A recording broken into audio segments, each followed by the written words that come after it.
तो यहां पर करेक्ट आंसर हमारा हो जाएगा कर्णी माता। कर्णी माता का जो संबंध है वो चूहों से है। बीकानेर के राठौड़ों की एवं चारणों की आराध्य देवी है ये। बीकानेर के राठौड़ों की तो आराध्य देवी है,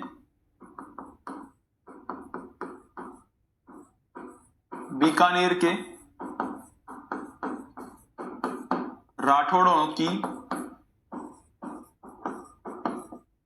आराध्य देवी है, ठीक है, एवं चारणों की कुल देवी है, चारणों की कुल देवी है ये, ठीक है। बीकानेर के राठौड़ों की आराध्य देवी है, चारणों की कुल देवी है कौन? कर्णी माता। जो कर्णी माता है इनको चूहों की देवी कहा जाता है। इनके बचपन का नाम भी पूछा जाता है। कर्णी माता के बचपन का नाम क्या था? रिद्धि बाई इनके बचपन का नाम था। कर्णी माता के बचपन का नाम क्या था? रिद्धि बाई इनके बचपन का नाम था, जो बाद में जनश्रुतियों में कर्णी माता हो गया।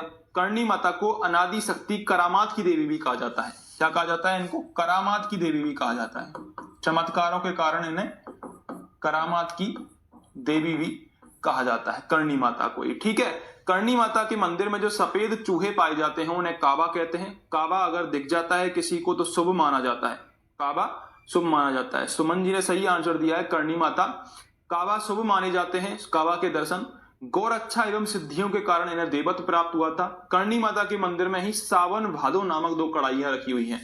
कर्णी माता के मंदिर में सावन भादो नामक 2 कढ़ाइयां रखी हुई हैं।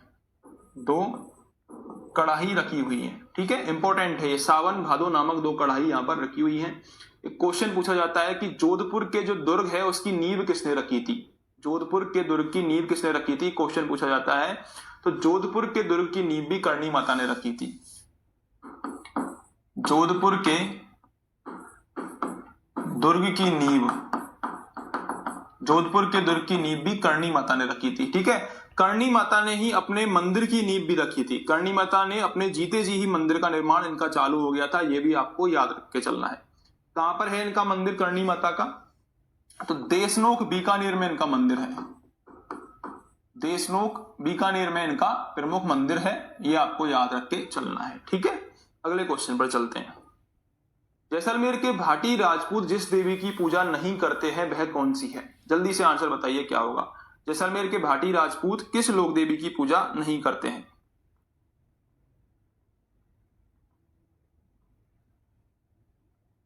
तो यहां पर ऑप्शन क्या क्या है? आवड़ माता, जब मैं पहले डिस्कस कर रहा था सेकंड क्वेश्चन ही हमारा क्या था? स्वांगिया माता के बारे में था।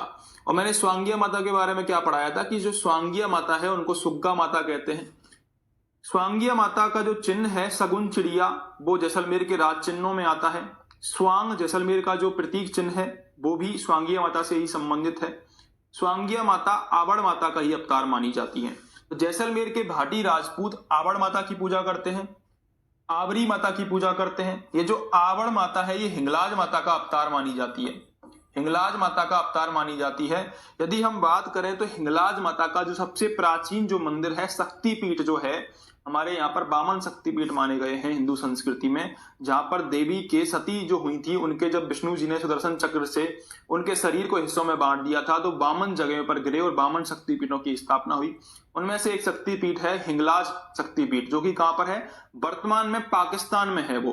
तो हिंगलाज माता का अवतार मानी जाती है आवड़ माता। तो तीनों ही ऑप्शन हमारे जैसलमेर के भाटी राजपूत पूछते हैं। केवल किसको नहीं पूछते हैं? कर्णी माता को नहीं पूछते हैं, क्योंकि कर्णी माता को कहां के राजपूत पूछते हैं? बीकानेर के राठौड़ पूछते हैं। बीकानेर के राठौड़ पूजा करते हैं कर्णी माता की। और कौन करते हैं? और करते हैं चारण समुदाय के लोग, चारण जाति के लोग। अब चारणों से संबंधित एक क्वेश्चन क्या है कि कर्णी माता का जो पुत्र था, वो कर्णी माता का जो भतीजा था वो कहां पर? कपिल मुनि। कपिल मुनि का आपको पता होगा, कपिल मुनि का मंदिर कहां पर है? कोलायत में। कोलायत बीकानेर, कोलायत झील बीकानेर में कपिल मुनि का प्रमुख आश्रम है। कपिल मुनि, कपिल मुनि सांख्य दर्शन के प्रणेता माने जाते हैं। सांख्य दर्शन के प्रणेता माने जाते हैं कपिल मुनि, ठीक है। जो कपिल मुनि का जो एक कोलायत झील है, इसमें कर्णी माता का जो भतीजा है, पुत्र है, वो इसमें डूब के मर गया था। तब से कर्णी माता ने बोला कि चारण समुदाय के लोग कभी भी कोलायत में नहीं जाएंगे, चारण समुदाय के लोग कभी भी कोलायत झील में नहीं जाएंगे। क्वेश्चन पूछा जाता है कि कोलायत का जो मेला है वो कब भरता है। जैसे कि 3 चीजें आपको याद रखनी है, एक तो पुष्कर का मेला, एक कोलायत का मेला, एक चंद्रभागा का मेला। ये तीनों एक साथ लगते हैं।